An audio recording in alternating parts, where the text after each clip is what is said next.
Bad news makes you buy. That's not a weakness. It's a documented stress response called doom spending. Here's why your brain spends to feel safe, and how to stop it without ignoring what's happening in the world. The term entered mainstream U.S. media in late 2023, described by Credit Karma as spending money despite concerns about the economy and foreign affairs to cope with stress. It is not a clinical diagnosis in the DSM-5 or ICD-11, nor is every purchase made after reading a headline automatically doom spending. Ordinary discretionary shopping is simply about wanting a product. Doom spending happens when fear or macro-level uncertainty changes the actual meaning and urgency of a purchase. It differs from panic buying, which is the focused stockpiling of essential supplies like food or fuel during an emergency. It is also distinct from compulsive buying disorder, a chronic, persistent clinical pattern of uncontrolled shopping that causes functional impairment across all areas of life. In this case, a person buys non-essential comfort items as a quick emotional shield against instability. Understanding this boundary helps clarify why the urge feels so powerful without treating an understandable human response as a moral failure. In February 2025, a creditcards.com survey conducted on the Polefish platform reported that about 1 in 5 American adults engaged in doom spending. Yet, the study's exact sample size remains unclear, with source materials conflicting between 1,000 and 2,000 respondents. This estimate stands alongside 2 separate online polls by Credit Karma and Qualtrics from November 2023 and October 2024, which both placed the figure higher at 27%. These numbers cannot be combined into a single stable rate. They used different participant panels, distinct question wordings, and occurred during different economic moments. More importantly, these figures represent self-reported feelings instead of observed transactions or official government data. They measure how many people believe they are shopping to cope with anxiety, leaving the actual real-world scale of the behavior open to question. A social media feed delivers a constant stream of unpredictable updates. When a person scrolls past a headline about inflation, new tariffs, or geopolitical conflict, the brain does not immediately pause to analyze the macroeconomic data. Instead, the nervous system can register this external information as a direct, personal threat before any conscious interpretation occurs. This rapid appraisal can trigger bodily activation. The heart rate may rise, and breathing might shallow slightly as the body prepares for a threat. In this state, attention naturally narrows, focusing intensely on the source of danger. This physiological shift can create a sense of immediate urgency, making the surrounding world feel highly unstable and unpredictable. News alerts do not need to instruct anyone to buy a product to change their behavior. They simply need to make the future feel uncertain. When the body enters this state of alert, the natural human response is to look for a concrete way to resolve the tension. The surrounding environment can feel entirely out of control, leaving the individual with an instinctive drive to find something they can personally manage. When our surroundings feel unpredictable, the human mind instinctively searches for order. We look for patterns, seek explanations, or try to find one small, manageable action we can execute flawlessly. This drive for structure when control is threatened is well documented.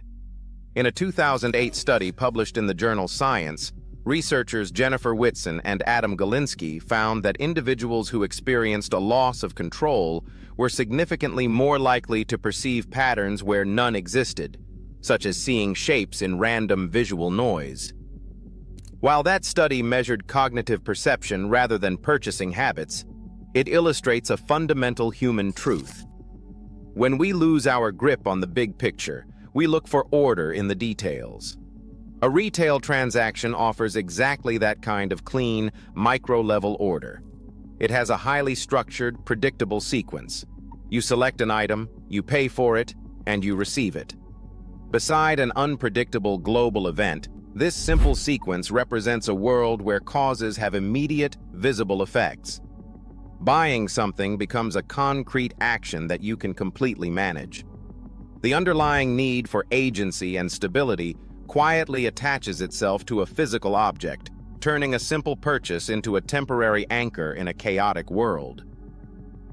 In consumer psychology, this behavior is classified as compensatory consumption, using purchases to temporarily restore a threatened psychological state through symbolic repair. A foundational 2008 study by Daniel Rucker and Adam Galinsky, published in the Journal of Consumer Research, examined this specific mechanism. They found that individuals induced to feel powerless showed a significantly greater desire to acquire status-linked goods, attempting to use material objects to symbolically regain their lost influence or social standing. In 2017, Mandel, Rucker, Levov, and Galinsky expanded this framework into the compensatory consumer behavior model. This broader model showed that a threat to a person's self-concept, whether experienced as a perceived loss, a discrepancy in identity, or general negative feelings, can activate a drive to buy products that offer symbolic resolution. Under this model, both ordinary and status-oriented goods carry silent meanings, representing preparedness, retained options, or the simple capacity to act. However, there is an important limitation to these academic findings. While these two studies provide strong theoretical support for how identity threats shape consumer choices, they do not offer direct proof that alarming news produces a real-world doom-spending purchase. The participants in these experiments were not reacting to live media feeds, and the research lineage serves as a psychological model rather than a direct, tested map of the news-to-transaction pathway. Another piece of this psychological puzzle lies in how stress drains our mental energy. In 2007, researchers Kathleen Vose and Ronald Faber studied how depleted self-regulatory resources affect consumer behavior, finding that when mental energy is taxed, immediate impulses become significantly harder to resist. While this research is indirect, rather than a direct test of bad news exposure, it suggests that a mind exhausted by alarming updates is far more vulnerable to a quick retail escape. Yet, this quick escape operates on a fundamental boundary. There is a clear distinction between making a genuinely practical purchase to prepare for uncertainty and repeatedly relying on transactions as a primary tool to manage difficult emotions. The brief comfort of checking out can temporarily ease the mind, but it fails to alter inflation, political conflicts, or the external risks waiting outside the transaction. It is relief, not resolution. Because no longitudinal studies have tracked doom spending over months, the long-term consequences, such as accumulating debt, post-purchase regret, or reduced financial flexibility, remain unquantified. What is clear, however, is that while a transaction ends, the world that triggered the purchase remains exactly as it was. Interrupting this loop does not require ignoring the news or pretending the world is perfectly stable. Instead, the first step is simple observation. When the urge to buy strikes, look backward. Identify the specific headline or update that triggered the shift and name the exact feeling it created. This practice of labeling the trigger is drawn from research on other urge-driven behaviors, like smoking or emotional eating. By putting a name to the anxiety or the desire for control, we separate the physical product from the emotional promise. We can then ask a direct question: is this transaction about acquiring the object itself, or is it an attempt to purchase certainty and safety? While awareness alone is not a guaranteed cure, creating this brief mental pause forces a gap between the stress cue and the transaction. Understanding this mechanism is the fix. When we separate the physical item from the emotional relief we seek, we regain our capacity to choose, name the trigger, and the urge stops running the show. Introducing physical friction at the point of sale breaks the automatic loop. Before clicking the final payment button, commit to a 10-minute delay. This pause is not a guaranteed cure-all, but a practical buffer designed to disrupt unconscious habits. During this window, redirect the drive for control into a non-purchasing action that makes your personal agency concrete. You can open a spreadsheet to review your monthly budget, write down a realistic financial plan, reach out to a friend, or take a single physical step to prepare, such as organizing the emergency supplies you already own. This approach does not require turning off the news, ignoring economic instability, or eliminating ordinary discretionary spending. Its focus is fear-driven automaticity, not normal consumer choices. By introducing a brief delay, you allow the physiological stress response to settle, giving the mind time to recognize whether anxiety is driving the decision. You wait until the intense urge changes before deciding whether to buy. This simple friction restores the boundary between shopping for an object and shopping for certainty. You regain the capacity to choose before checking out, replacing automatic reactions with conscious decisions.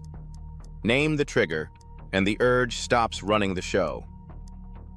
In an uncertain world, the temptation to purchase safety remains constant. Yet, real control does not live in a checkout button. By recognizing compensatory consumption, we reclaim our agency without tuning out reality. Name the trigger, and the urge stops running the show. New sessions Tuesday and Friday. See you in the next one.